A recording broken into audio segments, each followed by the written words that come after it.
Welcome to some new r/malicious compliance stories, where people comply to the letter, but not the spirit of a request. I hope you had a great day. The first story is called Happiest I Ever Was.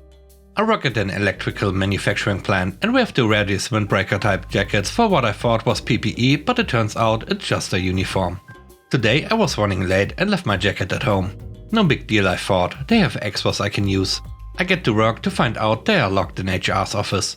I see multiple people not wearing their jackets and are wearing sports attire instead. So I said screw it and just went to my workstation. My department wears lab coats, so we only really have to wear our jackets going to and from break. Well, on my way to break, sure enough, this jerk lady supervisor confronts me about my lack of a jacket while simultaneously not wearing one herself. I've never seen her wear a jacket. Here's how the conversation went. Hey, you have to wear your jacket while in the plant. I accidentally left it at home this morning. Doesn't matter, you need to have one on. Go to HR to get one. I tried this morning and the door was locked. Plus, I don't see you wearing one, so why should I? I just got here and you've been here all day, so you shouldn't have an excuse. I just walked away because I didn't want to waste my break arguing with this lunatic. When I got back from break, I grabbed my water bottle from my locker and filled it from the drinking fountain nearby, which I do every day. Her desk just happens to be right next to my locker. Side note, since we make electrical components, we are not allowed to have any water on the floor unless it's in our locker, which I abide to. So I fill my water and sip it as I'm walking back to my locker. She sees this. Hey, you can't do that either. What? I'm not allowed to drink water? Yes, no water on the plant floor, period. You can't control my freaking body, and my supervisor says we are allowed to have it in our locker. She didn't like my attitude, so she paged my supervisor and told him about the 2 altercations we had. A bit later, my supervisor pulls me aside and tells me about how I should respect her wishes and that company policy is to wear our jackets at all times. I asked him why I saw at least 10 people today not wearing their jackets, including the jerk. Apparently, the president of the company sent out an email saying that today only employees can wear clothing that represents a sports team. I work weekends, so this memo never made it to me. Cue malicious compliance. I thought to myself, what's just stopping me from writing a sports team on my shirt and claiming it to be my favorite team, so that's exactly what I did. I printed out a blank label, wrote local NFL team on it and placed it on my chest. It's now lunchtime. I walk out and jerk lady is sitting at her desk wearing a jacket. I'm guessing my supervisor said something to her about her not wearing a jacket. The look on her face when she notices my shirt was the most happiest I've ever felt. It was a sight to be seen. I can tell she was outraged, but she had nothing to say. The next story is called Any Means Necessary. This wasn't me, but a colleague who became a good friend. We were working for a company that produced and uploaded financial data, which we then sold on to various companies. Sometimes we received an email attachment, sometimes reams of computer paper, and we had to manually input the data onto the system. OCR and reliable scanners weren't a thing, so we spent a lot of time data monkeying. Sometimes we had to buy the data, and we were given a company checkbook that had checkboxes for units, tens, hundreds, thousands, millions. We were trusted to write whatever checks we needed. So the new boy Jeff was a temp, he had all the crappy jobs. He was very bright but a little awkward, a real lateral thinker. Jeff found a source of data in another city. The company that owned the data was obliged to share this information on request for a fee under law, but they were jerks about it. They said you could have the data, but only via handwritten notes with materials they provided. A pen and paper. Jeff returned from a week of hand copying the data in a dingy basement, and our manager was not impressed with the volume of data provided. He told Jeff to get all the data by any means necessary. A few weeks later, Jeff seemed to be receiving data via an FTP site and was only having to visit the city once a month. He developed an FTP process that was being rolled out across the company. Christmas was coming and talk was about the party. What about my team? Asked Jeff. Our manager laughed and said that even though Jeff was a temp, he was invited to join us. No, my team in the city wants a party. What's the budget? Our manager was really confused.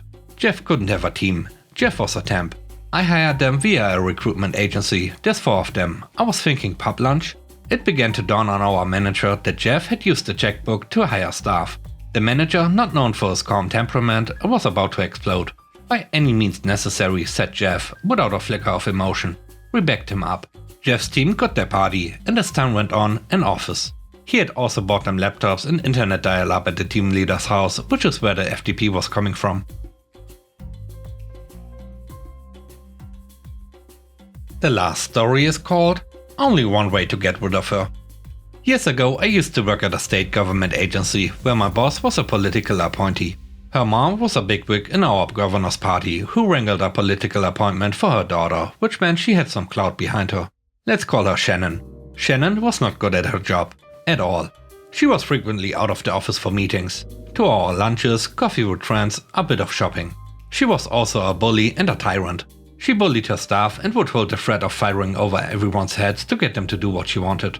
She wasn't a micromanager because she was never around enough to actually micromanage anything. And she was widely disliked throughout the entire building. This was a large agency, so to have a building where almost everyone disliked you took a lot of work.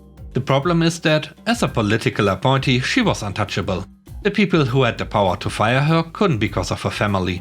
Even the number 3 person in the agency couldn't do it, and he was a political appointee as well. But after a year of mystery meetings and time out of the office, her excuses were catching up to her. The agency director removed her from her job and put her in charge of special projects. Anyone who's worked in a corporate job knows that people get put in charge of special projects because they were largely incapable of doing their previous job. They didn't get fired, but they no longer had any power. This was Shannon's case. For a while, she seemed to get the message. She shaped up, didn't have any more mystery meetings, didn't disappear from the building for 2 hours, and treated people somewhat nicely. Of course, it didn't last, and Shannon returned to her old ways. Around that time, we got a new assistant director. We'll call her Trisha, who was also a political appointee. She was the number 2 person in the whole agency, and she was great to work for. She was very serious about her job. She had access to Shannon's electronic calendar and saw what Shannon had been up to. She then cross-checked the security logs to see when Shannon was in and out of the building. After her brief investigation, Trisha emailed Shannon with a list of dates and said, "Can you tell me more about these different meetings you were having? And why they took so long?" Well, Shannon wasn't having any of that. How dared Trisha call her character into question? This was an outrage. It was so outrageous in fact that Shannon wrote a resignation letter and slapped it down on Trisha's desk. That would show her. After a few hours, Shannon had time to think about what she had done. She remembered that she had a 1-year-old at home. She also remembered that her husband was only making $8 an hour. And she remembered that she was the primary breadwinner for her family. She went back, head in hand, and apologized for her attitude. She said she was willing to try harder, and she asked Trisha if she could please possibly have her letter back, pretty please. Trisha said, "Oh, I'm sorry, you are too late. I already processed the letter and sent it off to HR. I'm afraid I can't undo that." This was the moment. The previously untouchable political appointee had just been fired by the only political appointee who had that power, herself. And rather than protect her or do her a solid, Trisha would not undo her self-termination. She just let Shannon be her own undoing. When news of Shannon's self-firing raced through the building, you could hear the cries of, "What? Are you serious?" followed by howls of laughter as each new person heard the story. Shannon was out, and everyone who had to deal with her was much happier than they had ever been in that job.